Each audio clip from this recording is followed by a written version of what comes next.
உக்ரைனோட border cards இருப்பாங்க இல்லையா ஒடசா பகுதியில. ஸோ அங்க வந்து பாத்தீங்கன்னா குழி தோண்டி வச்சுக்கிறாங்க. ஹங்கேரி, ஸ்லோவாக்கியா, மால்டோவா, ரொமேனியா இந்த பகுதியில தப்பிச்சு போயிடறாங்க. ஸோ அதனால அந்த இடத்துல குழி தோண்டி வச்சுக்கிறாங்க, டிச் தோண்டி வச்சுக்கிறாங்க. யாராவது தாண்டுறாங்க அப்படின்னா அங்க இருக்கக்கூடிய பார்டர் கார்ட்ஸ் வந்து பாத்தீங்கன்னா பிடிக்கிறதுக்கு கொஞ்சம் சௌரியமா இருக்கும். மக்கள் சிவிலியன்ஸ் எல்லாம் கிராஸ் பண்ணதுக்கு திணறுவாங்க. நார்மலா அவங்களுக்கு அது போல பயிற்சிகள் இருக்காது. இப்போ அது போல கிராஸ் பண்ண ட்ரை பண்ணும்போது வார்னிங் ஷாட்ஸ் வந்து பாத்தீங்கன்னா பார்டர் கார்ட்ஸ் வந்து சுட்டுக்கிறாங்க. சும்மா ஏய் ஓடாத நெல்லு அப்படிங்கிற சுட்டுக்கிறாங்க. அப்படி சுடும்போது என்ன ஆயிருக்குன்னா ஏதோ எஸ்கு புஸ்கா ஆயிருக்கும் போல இருக்குது. ஒரு சிவிலியன் வந்து பாத்தீங்கன்னா இறந்துருக்குறாங்க. உக்ரைனோட பார்டர் கார்டு வார்னிங்காக சுடும்போது உக்ரைனோட ஒரு நபர் இறந்திருக்காரு. போர்ல இருக்கக்கூடிய நாடு. வேடிக்கையான விஷயம் இதுதான். அதாவது ஒரு நபர் வந்து பாத்தீங்கன்னா இறந்துருக்காங்க. இதுல ரஷ்யா வந்து தாக்கி இறந்துட்டாங்கன்னு வேற செய்திகள் வருது. இதுல இவங்க தாக்கியே இறந்துடுறாங்க ஃபர்ஸ்ட். ஒரு நபரை வந்து பாத்தீங்கன்னா பிடிச்சுக்கிறாங்க, பார்டர் கார்டு உயிரோட பிடிச்சிட்டாங்க. சில பல காயங்கள் ஏற்பட்டிருக்கு. பட் இது போல பிடிக்கப்பட்ட நபர்கள் வந்து பாத்தீங்கன்னா எல்லாத்தையும் சேர்த்திக்கிறாங்க. இந்த பார்டர் கார்டு இங்க மட்டும் இல்ல, இந்த ஒடசா பகுதி மட்டும் இல்ல, அந்த ஏரியா ஃபுல்லாவே இந்த லிவிவ், லுட்டஸ்க்கு அந்த பகுதியில இருந்து தப்பிச்சு போறதுக்கு அதிகமா ட்ரை பண்ணிட்டு தான் இருப்பாங்க. ஸோ அது போல பிடிக்கக்கூடிய நபர்கள்லாம் டைரக்டா பார்டர் கார்டு வந்து பாத்தீங்கன்னா இந்த ஃபோர்ஸ் ஸ்பெஷல் ஃபோர்ஸ் இருப்பாங்களே அவங்க கிட்டே வந்து பாத்தீங்கன்னா ஒப்படைச்சிருக்காங்க. அதுக்கான இமேஜஸ் எல்லாம் வந்திருக்கு. அது என்னன்னா இதை கன்ஃபார்ம் பண்ணது ஒரு நபர் இறந்திருக்கான்றது கன்ஃபார்ம் பண்றது பார்டர் கார்டே கன்ஃபார்ம் பண்ணிக்கிறாங்க. ஃபேஸ்புக்ல வந்து பாத்தீங்கன்னா எவ்வளவு ஒரு போஸ்டும் போட்டுருக்காங்க. ஒரு நபர் வந்து அநியாயமா இறந்துட்டாங்க. இது இன்வெஸ்டிகேஷன் கமிட்டி வச்சிருக்கோம்.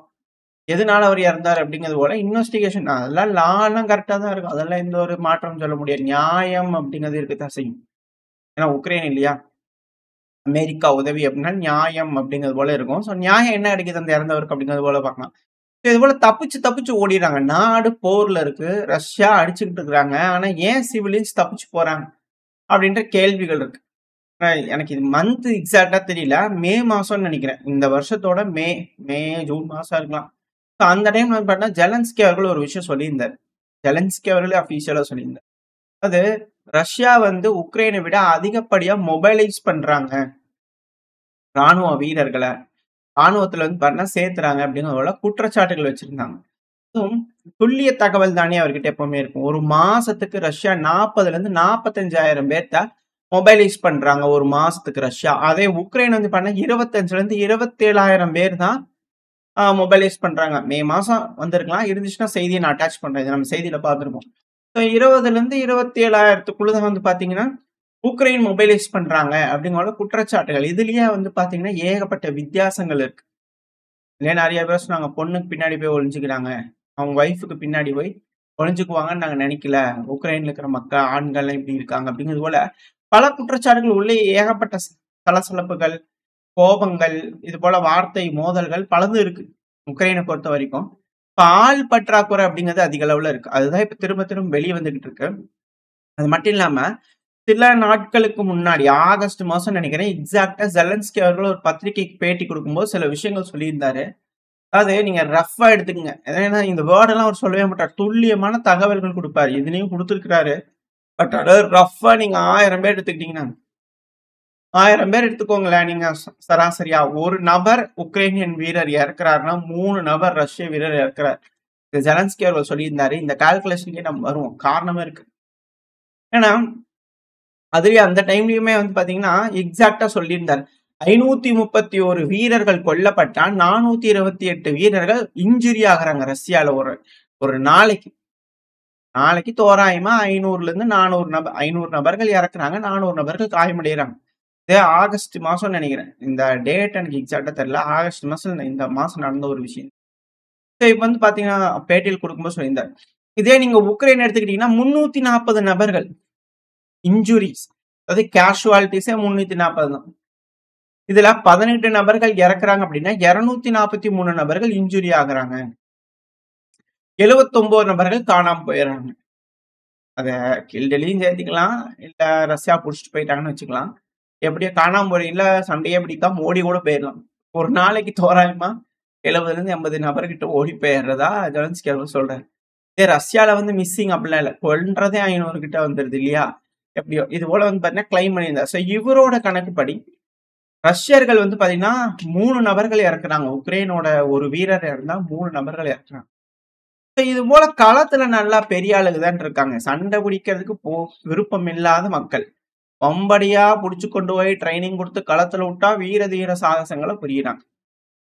இதுபோல பல விஷயங்கள் இவங்க குடுக்குற எல்லா ஸ்டேட்மெண்ட்டும் முன்னுக்கு பின் முரணாவே இருக்கு. சரி, இது போல ஆள் பற்றாக்குறை இருக்கு. அதிக இழப்புகள் உக்ரைனுக்கு இருக்கு. சேதங்கள் என்னப்பா அவங்க சொல்ற மாரியே இறப்புகள் விகிதம் அதிகமா இருக்கு இல்லையா? ரஷ்யால ஆளுங்க மொபைலைஸ் அதிகமாகுறாங்க இல்லையா? டபுள் டைம் வந்து மொபைலைஸ் ஆகுறாங்க இல்லையா? சோ இத டேலி பண்றதுக்கு உக்ரைனியர்கள் இப்ப வந்து உதவணுமா இல்லையா? அப்படின்ற கேள்வி வருது இல்லையா? ஏன் உதவணும்? அப்படிங்கிறதுக்கான கேள்விகள். ஏன் நாங்க பண்றதில்ல? அப்படிங்கிறதுக்கான பதில். இதெல்லாம் சிவிலியன்ஸ் கிட்ட இருந்து வர ஆரம்பிச்சிருக்கு. எல்லா ரிப்போர்ட்டர்ஸ் இதெல்லாம் வந்து பண்ணா காட்டு தீ மாரி உக்ரைன்குள்ள பரவிட்டு இருக்கு. போலாண்டுல வந்து பாத்தீங்கன்னா, ஒரு விசேஷம் நடக்குதுங்க. போலாண்டுல முக்கியமான டீல் போடுறதுக்காக வந்து பாத்தீங்கன்னா போயிருக்கிறாங்க. இதுக்கு வந்து பாத்தீங்கன்னா, இந்த விசிட் நார்மலா அரசாங்கத்துல இருந்து சில நபர்கள் போலாண்டுக்கு போறாங்க அப்படின்னா, சில நபர் எம்பிஸ்லாம் வந்து பாத்தீங்கன்னா ஆத்தரைஸ் பண்ணும் இல்லையா?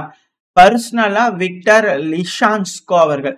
இவர் யாருன்னா மினிஸ்டர் ஆஃப் ஹெல்த் உக்ரைனோட மினிஸ்டர் ஆஃப் ஹெல்த்ல கரண்டா இருக்கக்கூடிய நபர் தான். அவர் வந்து ஆத்தரைஸ் பண்றாரு. பெபென்கோ அவர்கள், லொபாஸ் அவர்கள், இவனோவ் அவர்கள். இந்த 3 நபர்கள் கையில வீடியோ லோட் ஆயிருக்கும். நீங்க பாருங்க. அத நீங்களே புரிஞ்சுக்குவீங்கன்னு நெனைக்கிறேன். நான் லைனா சொல்ல ஆரம்பிக்கிறேன். இவங்க 3 பேரும் சரிப்பா போலாண்டுக்கு போயி ஒரு பிசினஸ் ட்ரிப்புக்காக போங்க. அங்க வந்து போலாண்ட்ல ஒரு நல்ல டீல் பேசிட்டு எல்லாம் பார்த்து என்ன ஏதுங்கிறது பார்த்துட்டு வாங்கப்பா அப்படிங்கிறவங்கள அனுப்பி வைக்கிறாங்க. இப்போ இந்த 3 நபர்கள் வந்து பார்த்தீங்கன்னா, மைனர்கள் கிளம்புறாங்க. உக்ரைன்லேருந்து கிளம்பி போலாண்டுக்கு போறாங்க. போலாண்டுக்கு போய் ஒரு நாளைக்கு ஹோட்டல்ல தங்கறதுக்கு ஒரு நாளைக்கு $1500 ஒரு நாளைக்கு $1500 செலவாகுது. எய்டுகள் மேற்கு தராங்க. வாங்கி செலவு பண்றது தானே. இதுல என்ன காமனான ஒரு விஷயம் தானே. அது பண்ணலாமே இவங்களும் என்ன சாதாரண ஆளா? ஏன்னா நம்மள மாரி சாதாரண ஆளுங்கன்னு நினைச்சீங்களா? இவங்கலாம் வேற மாதிரியான ஆளுங்க இல்லையா? சோ அது அந்த கேட்டகரியில வரக்கூடிய ஆளுங்க. சோ அந்த கேட்டகரியில இருக்கக்கூடிய ஆளுங்க அதிகமா தானே செலவு பண்ணா இல்ல விஐபி கேட்டகரியில தான் இருப்பாங்க. அரசாங்கத்துல இருந்து போறாங்கன்னா அப்புறம் லேஸ்ல போய் சும்மா சின்ன ஹோட்டல்ல தங்குவாங்களா? போர்ல இருந்தா என்ன நாடு? இல்ல காசு இல்லாம கஷ்டப்பட்டா என்ன? அவங்க பெரிய ஆளுங்களா தானே இருப்பாங்க. அது பரவால்ல. சரி போறாங்க, ஜாலியா இருக்கிறாங்க, எல்லாம் பண்றாங்க. இதுல ஒரு நாளைக்கு ஒரு பெர்சன் தோராயமா $20,000 ஸ்பெண்ட் பண்றாங்க. ஊருக்கு. அதாவது பிசினஸ் ட்ரிப்புக்கு போலாம். போயி டென்ஷன் ஆகுது. இல்ல பேசுறதெல்லாம் ஸ்மூத்தா நடக்கணும் இல்லையா? சோ அதுக்கு முன்னாடி கொஞ்சம் ஜாலியெல்லாம் பண்ணிட்டு அப்படியே ஃப்ரெஷ்ஷா இருந்தா தானே ஃப்ரெஷ் பண்ணிக்கிட்டா தானே மைண்ட ஃப்ரெஷ் பண்ணிக்கிட்டா தான் நம்ம ஃப்ரெஷ்ஷா பண்ண முடியும். சோ அதனால வார்ஷால வந்து பாத்தீங்கன்னா, ஒரு கான்செப்ட் நடக்குது. அமீர் அ அர்மீர் வேன் புரானோவ் கான்செப்ட். சோ கான்செப்ட்னாலே உங்களுக்கு தெரியும். ஆட்டம், பாட்டம், கொண்டாட்டம். ம். நீரு இதெல்லாம் இல்ல தண்ணி எல்லாம் பார்ட்டி நடக்கிற இடம் தானே எல்லாமே இருக்கிறது தான். ஸோ இதுபோல விஐபி அதாவது business class, high level VIP. So இது போல கான்செர்ட்டுக்குலாம் டிக்கெட் எடுத்து உள்ள போய் நல்லா ஜாலியா ஜம்முன்னு சகல சௌபாகியங்களையும் அனுபவிச்சுட்டு என்ஜாய் பண்ணிட்டு வரணுமா இல்லையா? ஸோ இதுபோல நபர்கள் வந்து பார்த்தீங்கன்னா, அந்த போன நபர்கள வீடியோ புடிச்சுட்டாய்ங்க. வீடியோ புடிச்சு வந்து பண்ண இப்ப உக்ரைன்ல அது பரவிட்டு இருக்கு. ஏன்பா உங்கள என்ன வேலைக்காக அனுப்புனா, நீங்க என்ன வேலைக்காக போறீங்க? இது போல நாங்க கஷ்டப்பட்டு ஃப்ரண்ட் லைன்ல சண்டை பிடிச்சிட்டு இருந்தா, நீங்க ஜாலி பண்ணி இப்படி போய் எல்லாம் பண்ணிட்டு இருக்க. நாங்க ஏன் சண்டை பிடிக்கணும்? நீங்க சந்தோஷமா இருப்பீங்க. நாங்க சாகணுமா? அப்படிங்கிறதுல வந்து பண்ண சில நபர்களுக்கு இருக்கு. அதனால கோவத்துல நாட்ட விட்டு தப்பிச்சு ஓடிடுறாங்க. அப்படிங்கிறது போல செய்திகள் இருக்கு. ஸோ எது எப்படியோ இது போல செய்திகள்லாம் நடக்குது. உக்ரைனோட வீரர்கள் சண்டை பிடிக்கிறது ஒரு சைடு. இது போல ஊழல்வாதிகள் ஒரு சைடு. தப்பிச்சு மக்கள் ஒரு சைடு. ஸோ இந்த 3 பேர்த்துக்கும் எப்படி எல்லாத்தையும் சொல்லி புரிய வைக்கிறது? எப்படி உக்ரைன் ஒருங்கிணையும்? அப்படிங்கிற கேள்விகள் பலது இருக்கு. இல்ல நாடு பிரச்சனையெல்லாம் முடிச்சு பேச்சுவார்த்தை மூலியமா முடியுமா? இல்ல கெடு குடுத்துருக்காங்க 2 வாரம் முடிய போது. என்னன்னு பாருங்க. இல்ல சிக்கலாயிரும் அப்படின்னு ஜெலன்ஸ்கி அவர்கள் மிரட்டிட்டு இருக்கிறாரு. ஸோ என்ன நடக்க போகுதுங்கிறது பார்க்கலாம். ஆனா ரஷ்யா இன்னொரு சைடு எஸ்சிஓ மீட்டிங் நடந்துட்டு இருக்கு. ஆனா இன்னொரு சைடு வந்து எஸ்சிஓ மீட்டிங் முடிஞ்சாச்சு. அதுல மிக முக்கியமான முடிவுகள் எடுக்கப்பட்டிருக்காங்க. நம்ம தனித்தனியா வீடியோக்கள்ல பார்க்கலாம். ஆனா இருந்துமே அங்க வந்து பரேட் நடந்துட்டு இருக்கு. விக்டரி டே பரேடு ஜப்பானுக்கு எகெயின்ஸ்டா சைனா ஜெயிச்சாங்க இல்லையா வேர்ல்டு வார் 2ல. ஸோ அதுக்கான விக்டரி டே பரேடு வந்து பண்ணா நடக்குது. ஸோ அதுக்காக இருக்காங்க. கிம் ஜாங் உன் அவர்கள் வேற வந்து பார்த்தீங்கன்னா, ட்ரெயின் ஏறி வந்துட்டு இருக்கிறாரு. ஸோ இது போல விஷயங்கள்லாம் நடந்துட்டு இருக்கு. இப்போ ரஷ்யா வந்து பார்த்தீங்கன்னா, இந்த சமயத்திலயும் ரஷ்யா உக்ரைன்குள்ள 150 ட்ரோன்கள் வந்து பார்த்தீங்கன்னா ஏவி விட்டுருக்காங்க. 9 பகுதிகள்ல ஹிட் ஆயிருக்கு அப்படின்னு கூட சொல்றாங்க. இதுல என்னதான் 120 ட்ரோன்கள நாங்க டவுன் பண்ணாலும் 30 ட்ரோன்கள் ஹிட் ஆயிருது. அதாவது இவங்க 50 ட்ரோன்கள ஏவி விட்டாலும் 30 ட்ரோன் ஹிட் ஆகுது. 150 ட்ரோன்கள் ஏவி விட்டாலும் 30 ட்ரோன் ஹிட் ஆகுது. என்ன காரணம் அப்படிங்கிற கேள்வி இருக்கு. மேபி டீகாய்ஸா அப்படிங்கிறது உள்ள இருக்கு. ஸோ ஹிட் ரேஷியோ அதிகரிச்சிருக்கு. ஸோ 9 லொகேஷன்ஸ்ல 30 ட்ரோன்கள் ஹிட் ஆயிருக்கு அப்படிங்கிறத புரிஞ்சுக்கலாம். அது மட்டும் இல்லாம லார்ஜ் ஸ்கேல் அட்டாக் இல்லையா? ஸோ இதுல சுமியோட பல பகுதிகளையும் தாக்குதல் நடந்திருக்கு. ட்ரோன்களை யூஸ் பண்ணி அட்டாக் பண்ணிக்கிறாங்க. Large scale attack. அதனால மிகப்பெரும் அளவுல தீ விபத்துகள் ஏற்பட்டிருக்கு அப்படிங்கிற உக்ரைன் தரப்புன்னு சொல்லப்பட்டது. சுமி அதிக அளவுல பாதிப்படைஞ்சிருக்கு. அது மட்டும் இல்லாம செப்டம்பர் 1ஆம் தேதி நைட்ல இருந்து 2ஆம் தேதி அதிகாலை கூட ரஷ்யா வந்து பாத்தீங்கன்னா தொடர்ந்து தாக்குதல் பண்ணிருக்காங்க. சிவிலியன் வாழும் பகுதி, இன்ஃப்ராஸ்ட்ரக்சர், இது போல லார்ஜ் ஸ்கேல் அட்டாக், இது போல குழந்தைகள் உட்பட பல நபர்கள் காயமடைஞ்சிருக்காங்க. நைட்டு மட்டும் கிடையாது, காலையில இந்த கவுண்ட் வந்து நைட்டு கவுண்ட் 150ங்கிறது. காலையில தனியா 53 ட்ரோன்களை ஏவி விட்டுக்கிறாங்க. 48 டவுன் பண்ணியாச்சு. சில ட்ரோன்கள் அங்கேயும் இங்க வந்து பாத்தீங்கன்னா விழுந்திருக்குது. அன்மேன்ட் ஏரியல் வெஹிக்கிள் வந்து அது குடும்பங்களா வாழ்ந்துட்டு இருக்கக்கூடிய பகுதிகளில் வந்து விழுந்திருக்கு. இதுல அதிகமா அட்டாக் பண்ணுது காலையில நேரங்களில் சேர்னிகிவ், சுமி. இந்த சேர்னிகிவ், சுமி அப்படிங்க சொல்லும்போது ரஷ்யாவோட ஃப்ரண்ட் லைன் டவுன்ஸ். உக்ரைனோட டவுன் ரஷ்யாவுக்கு பக்கத்துல இருக்கக்கூடிய மிக அருகில் இருக்கக்கூடிய டவுன். ஸோ அதனால இது போல தாக்குதல்கள் வீரியம் அடைஞ்சிருக்குன்னா மேபி ஸ்பெஷல் ஃபோர்ஸஸ் ரஷ்யா சொல்ற மாதிரி அந்த ஏரியால டிப்ளாய் பண்ணியிருப்பாங்களா அப்படின்ற கேள்விகள் இருக்கு. மட்டும் இல்லாம டின்ப்ரோலாம் வந்து பார்த்தீங்கன்னா மிக பெரும் தாக்குதல். இந்த கிளவுட் நான் கூட வரைஞ்சு வச்சிருப்பாங்களோ அப்படிங்கலாம் யோசிச்சுட்டு இருந்தேன். ஆனா நான் வீடியோ பதிவு தான். சைடில் லோட் ஆயிருக்கும். ஏதோ ஒன்று பயங்கரமா வெடிச்சிருக்கு. ஏதாவது ஒரு மீன் ஃப்ரோசன் ஃபிஷ் ஸ்டோர் ஏதாவது வெடிச்சிடும் இல்லையா? அப்படி வெடிச்சனால புகை அப்படியே வேகுது இல்லையா? வெந்து அது போல வந்து பாத்தீங்கன்னா ஆயிருக்கு. இல்லைன்னா அந்த வீட்டெல்லாம் வந்து ஸ்டோர் பண்ணி வச்சுக்கிற வேற ஹவுஸ் ஏதாவது உக்ரைன்ல வெடிச்சிருக்குமா இருக்கும். ஸோ அதனால ரஷ்யா இது போல பண்றதுதான் எப்பப்பா. ஸோ அது போல ஏதாவது செஞ்சுட்டாங்க போல இருக்குதே. பயங்கரமா ஒரு கிளவுடு எப்படி வந்ததுன்னு தெரியல. ஏதோ ஒண்ணு இருக்குமா இருக்கும். நீங்க புரிஞ்சுக்குவீங்கன்னு நினைக்கிறேன். உங்களுக்கு அப்படி ஏதாவது ஆயுதம் இது மாதிரி சந்தேகமா இருந்துச்சுன்னா கமெண்ட் செக்ஷன் சொல்லுங்க. ஆனா உக்ரைன் சொல்றது நம்மளுக்குலாம் வந்து பாத்தீங்கன்னா எப்பவுமே ஃப்ரோசன் ஃபுட்டு இல்ல ஏதாவது இந்த மாதிரி வீட்டு இந்த மாதிரி ஏதாவது ஸ்டோர் பண்ணி வச்சுக்கிற இடமா தான் இருக்கும் அப்படிங்கிறது போல இருக்கு. உங்களுக்கு ஏதாவது டவுட்டா இருந்தா கமெண்ட் செக்ஷன் சொல்லுங்க. அது மட்டும் இல்லாம ஜெலன்ஸ்கி அவர்களோட கடுமையான கண்டனங்கள், அதுவும் உக்ரைன்ல இருக்கக்கூடிய மீடியாக்கள்லாம் கொந்தளிக்கக்கூடிய ஒரு விஷயம் இந்த எஸ்சிஓ அப்படிங்கறதுனால சொல்லி. எஸ்சிஓ என்னங்க? மறந்துட்டாங்க. என்னங்க அதை பத்தி பேசவே இல்லை. ரஷ்யா உக்ரைன் மேல போர் தொடுத்துட்டு இருக்காங்க. Largest aggression final declaration SCO சம்மிட்ல கொடுத்தாங்களே.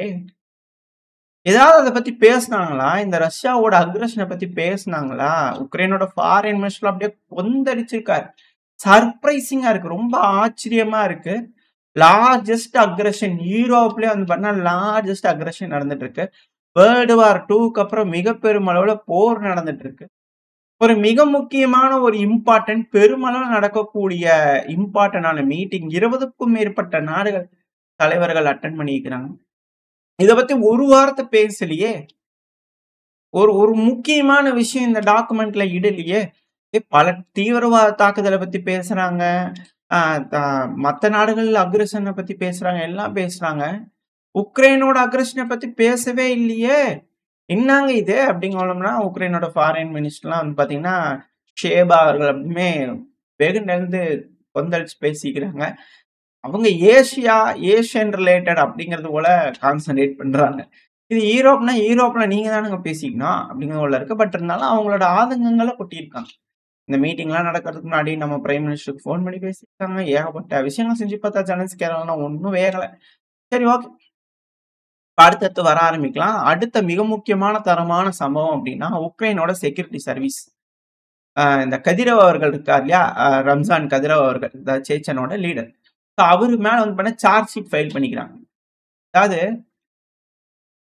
போர் கைதிகளா பிடிச்சிட்டு போறாங்கல்ல உக்ரைனோட வீரர்கள், அவங்க எல்லாத்தையும் இந்த ஆயுத குடோன்னு இந்த மிக முக்கியமான இடத்துல வந்து பாத்தீங்கன்னா பதுக்கி வச்சிடறாருங்க. இங்க இருந்து புடிச்சிட்டு போய் களத்துல இருந்து புடிச்சிட்டு போய் இந்த மாதிரி மிக முக்கியமான இடத்துலலாம் வந்து பாத்தீங்கன்னா அந்த இடத்துல கேடயமா பயன்படுத்துறாரு. எங்க தாக்குதல் பண்ண உக்ரைனோட வீரர் இறந்துட்டாங்க. உக்ரைனோட வீரர்களை பிடிச்சி வச்சிருந்தோம், அங்க அட்டாக் பண்ணி உக்ரைன் கொண்டுட்டாங்க அப்படிங்கிறது போல ஸ்டேட்மெண்ட் வந்துட்டே இருக்கு. ஸோ இது போல வந்து பாத்தீங்கன்னா அவர் மேல சார்ஜ் ஷீட் ஃபைல் பண்ணி எக்ஸ்பிளனேஷனுக்காக இருக்காங்க, அக்யூஸ் பண்ணியிருக்கிறாங்க. இதுல என்ன, கதிரவ் அவர்களை போய் அரெஸ்ட் பண்ணி இவங்க புட்டின் அவர்களே அரெஸ்ட் பண்ணேன்னு சொல்லக்கூடிய ஆளு மாஸ்கோல போய் ஜெலன்ஸ்கி அவர்கள் கீழே நிக்கிறாரு, வாங்க தலைவரை புட்டின் அவர்களே அரெஸ்ட் பண்ண வந்திருக்கிறாருன்ற மாதிரி மீம் பார்த்திருக்கோம். கதிரவ் அவர்கள் தானே, இவரை போய் அரெஸ்ட் பண்ண மாட்டாரா என்ன? ஸோ அந்த போல ஒரு நாள் வருதா என்ன எதுங்கிறது பார்ப்போம். ஸோ இப்போதைக்கு சார்ஜ் ஷீட் ஃபைல் பண்ணிக்கிறாங்க, அக்யூஸ் பண்ணிக்கிறாங்க. இது போல வந்து கேடயமா உக்ரைனோட வீரர்களை, பிடிக்கப்பட்ட உக்ரைனோட வீரர்களை கேடயமா பயன்படுத்துறாங்க. அதுபோல வந்து பார்த்தீங்கன்னா சொல்லிட்டு இருக்கிறாங்க. ஸோ வெயிட் பண்ணி பார்ப்போம். இது ஒரு எஸ்கலேஷன். ஸோ இதுக்கு சேஷன் தரப்பு வந்து கொஞ்சம் கூட ரெஸ்பாண்டே பண்ணல அப்படிங்கிறது போல செய்திகள் வருது. ஆனா போப்பா வேற வேலைய பார்க்கலாம் அப்படிங்கிற போல அவங்க தரப்புலருந்து அப்படியே கடந்து போயிட்டு இருக்காங்க. ஸோ இது போல உக்ரைன் வந்து பார்த்தீங்கன்னா, ரொம்ப கோபத்திலயும், ஆத்திரத்திலயும் இருக்காங்க. தாக்குதல் ஒரு சைடு நடக்குது. எஸ்சிஓல கண்டனங்கள் தெரிவிக்கல. இன்னொரு சைடு அமெரிக்காவே அதிர்ந்து போயிருக்காங்க. அதுக்கான காரணம் எஸ்சிஓல கூட கூடி மிக முக்கியமான முடிவுகள் எடுக்கப்பட்ட அந்த மூவேந்தர்களின் கூட்டமைப்பு.